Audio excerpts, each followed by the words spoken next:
Assalamualaikum anak solih dan solihah. Apa kabar hari ini? Alhamdulillah luar biasa. Allahu Akbar. Mudah-mudahan kita semua selalu dalam keadaan yang sehat ya. Oke anak-anak, hari ini kita akan belajar fikih dengan tema wudhu dan tayamum.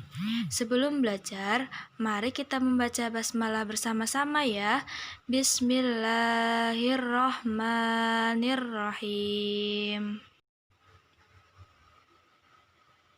Pada kesempatan kali ini, tujuan pembelajaran kita adalah yang pertama, menyebutkan hal-hal yang membatalkan wudhu. Dan yang kedua, menjelaskan pengertian tayamum. Dan yang ketiga, menyebutkan kondisi yang membolehkan tayamum. Anak-anak, sebelum melakukan sholat, apa yang harus kita lakukan terlebih dahulu ya? Ya, betul. Kita harus berwudu terlebih dahulu. Lalu, tahukah kamu apa yang membatalkan wudu? Yuk kita pelajari bersama. Nah, agar wudhu kita sah atau diterima oleh Allah, maka kita harus menghindari hal-hal yang dapat membatalkan wudhu, yaitu yang pertama, bersentuhan dengan lawan jenis yang bukan muhrim. Contohnya, laki-laki yang sudah wudhu kemudian bersentuhan dengan perempuan, maka wudhunya menjadi batal. Kemudian yang kedua, buang angin. Nah, kalau kalian sudah wudhu, kemudian buang angin, maka wudhu kalian batal. Jadi harus berwudhu kembali.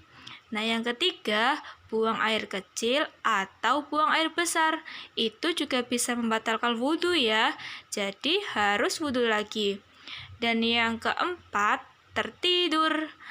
Sudah pasti ya, kalau kita sudah wudhu, kemudian tertidur, maka kalau bangun, kita harus wudhu lagi. Nah, yang terakhir, pingsan.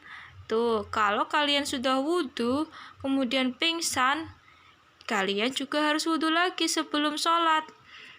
Nah, kalau kita wudhunya ingin sah, maka hal-hal tersebut harus kita hindari ketika kita sudah berwudhu.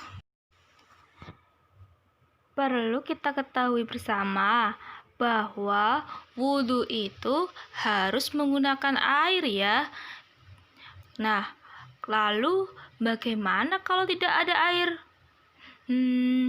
Pernahkah kalian mengalami kesulitan mendapatkan air? Tenang saja, kalau tidak ada air, kita bisa menggantinya dengan bertayamum.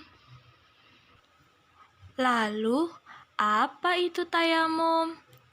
Tayamum adalah bersuci menggunakan debu sebagai pengganti wudhu. Nah, tapi ingat ya, debu yang digunakan adalah debu yang suci atau debu yang bersih, bukan debu yang ada kotorannya ya. Kalau debu yang ada kotorannya tidak boleh digunakan untuk bertayamum. Nah, kapan kita boleh bertayamum?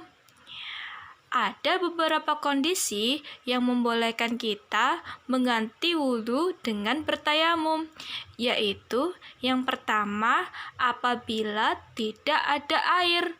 Contohnya, pada musim kemarau sangat sulit dicari air, sangat sulit kita menemukan air, sumurnya kering, kemudian sungai juga kering, tidak ada air sama sekali. Maka kita boleh bertayamum pada saat itu. Nah, yang kedua adalah ketika kita sakit yang tidak boleh terkena air. Contohnya, apabila kita sedang sakit parah atau di kaki atau tangan kita ada luka yang tidak boleh terkena air. Sedangkan sholat itu kan wajib dilaksanakan. bagaimanapun keadaannya, kita harus wajib melaksanakan sholat. Jadi, kalau tidak bisa berwudu dengan air, maka kita bisa menggantinya dengan bertayamum. Demikian pembelajaran kita hari ini membahas tentang hal yang membatalkan wudu, pengertian tayamum, dan kondisi yang membolehkan tayamum. Selanjutnya, untuk tugas, kalian kerjakan latihan halaman 4-5 di buku paket fikih kelas 2 semester 1. Tugas dikumpulkan paling lambat pukul 20.00 ya. Selamat belajar anak-anak. Wassalamualaikum warahmatullahi wabarakatuh.